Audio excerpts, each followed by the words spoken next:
Hello, my name is Barry Bishop, and welcome to my new show, Barry's Briefs. It's about me, indeed, yes. And in this show, basically, we talk about me, Barry Bishop, and my brief history recollections about people that I know. It's all 100% accurate and 100% medically accurate, which is more than you can say for those human caterpillar films. I would know I was there. Okie dokie, sugary pokey.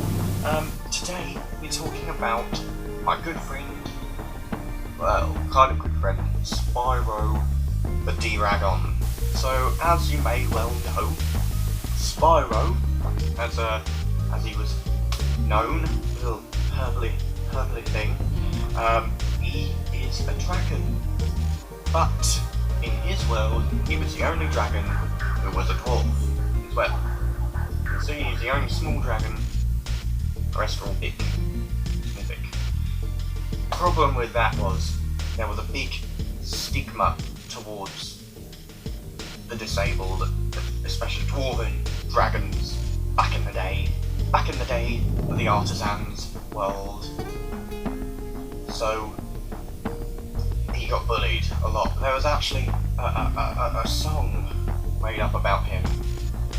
Spyro the Little Dragon had a very tiny frame, and if you ever saw him, you would believe he's lame. All of the other dragons used to laugh and call him names. They never let poor Spyro go on holiday to Dragon Shores. He faced a lot of abuse from the other dragons. They didn't take him seriously.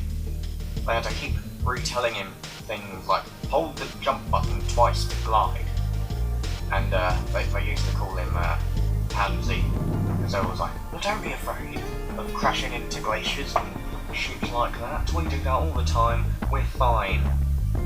Just because I look big to you doesn't mean they are. Anyway, there was a group, the Gnasty group, Nasty, otherwise known as Nasty.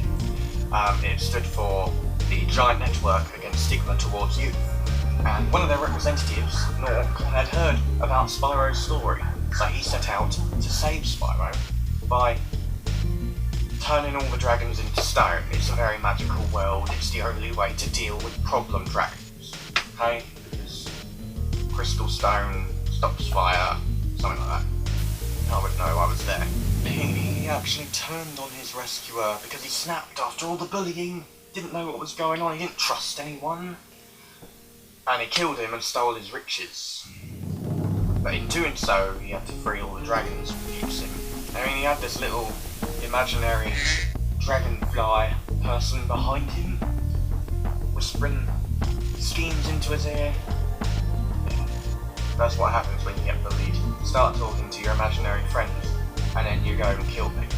So that's the first murder Spyro committed. The dragons rewarded him with a holiday for saying thank you. But really it was just to get rid of him, because they didn't want him to snap again and turn on them.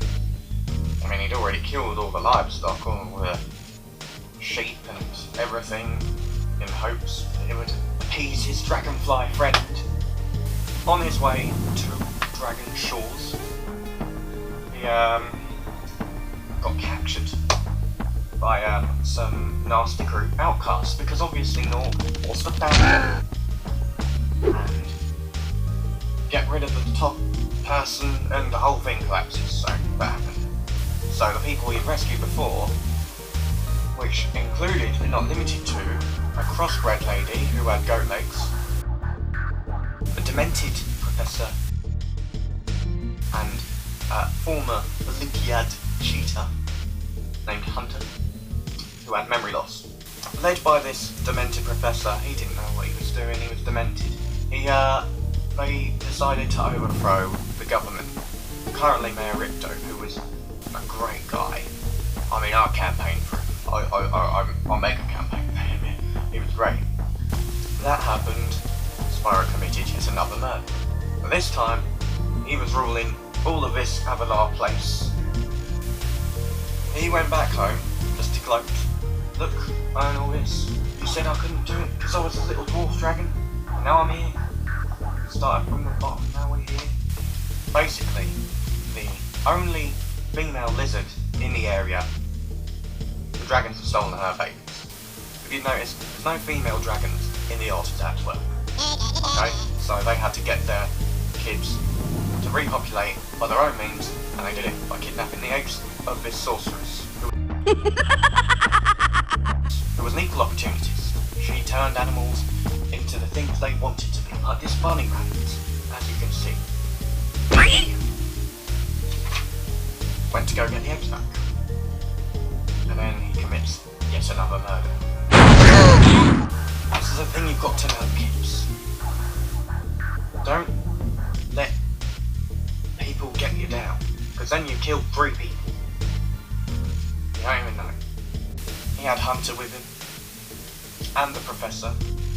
He left the goat lady in charge of Avalar while he was gone. They had copulated, but nothing came of that because dragons and goats don't mix. But after his 3rd murder, that's when it started to go downhill. After a slew of adventures trying to regain that fame that he lost by killing these people, his citizens didn't trust him anymore. It was a whole government conspiracy gone wrong. So what did he do?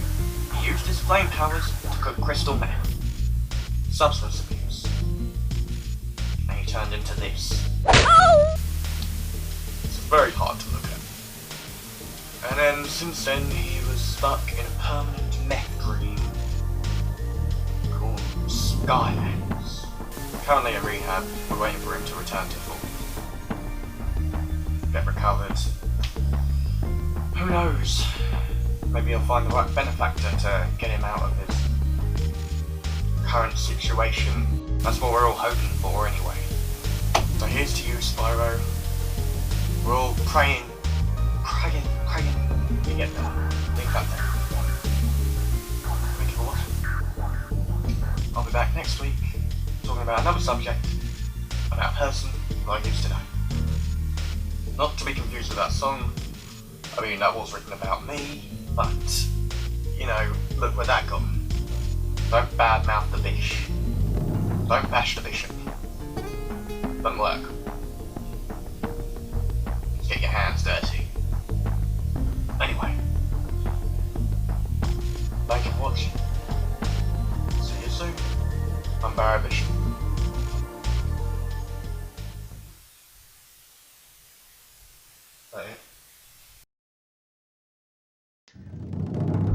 Ahoy there, my name's Captain Tomless, but my friends call me Daft Potato. Thank you for watching a new episode in a weekly series I wish to start. It's just an experiment at the moment, but if you've got any subjects you'd like Barry to cover from his history, then please share in the comments. I'm gonna set sail, don't forget to click the subscribe button, and I'll see you in the next video. Au revoir.